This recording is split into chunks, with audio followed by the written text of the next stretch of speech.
Docteur, pouvez-vous nous expliquer qu'est-ce que le CHU Dijon-Bourgogne va mettre dans le DMP de ses patients et comment vous allez compléter le DMP de vos patients?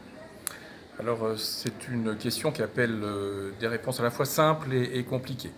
Le CHU, comme les autres établissements de santé, a vocation à verser à votre DMP, s'il est ouvert, nous ne pouvons pas le créer, l'ensemble des documents numériques qui ont été produits pendant un séjour à l'hôpital, que ce soit en consultation, que ce soit en hospitalisation de jour, de semaine ou en hospitalisation complète.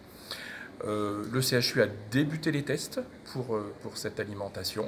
Ça fonctionne et ça devrait pouvoir fonctionner de façon relativement massive à partir du début de l'année 2020. Ça, c'est la partie simple.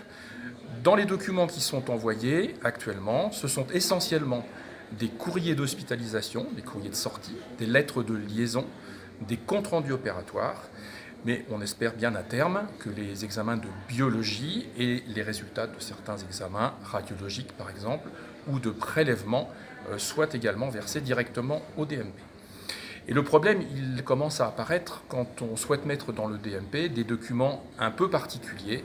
Moi, je suis cancérologue et je ne voudrais pas trouver dans mon DMP un compte-rendu mentionnant que j'ai un cancer avant que le médecin qui s'occupe de moi ne m'ait revu et m'ait expliqué.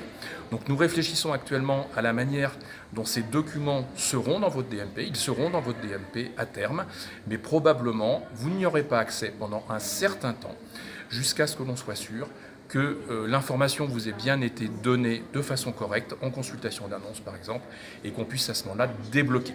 Votre médecin traitant y aura accès, mais pas vous. Donc on ne veut rien vous cacher, on veut simplement vous protéger d'une annonce qui ne serait pas faite dans de bonnes conditions.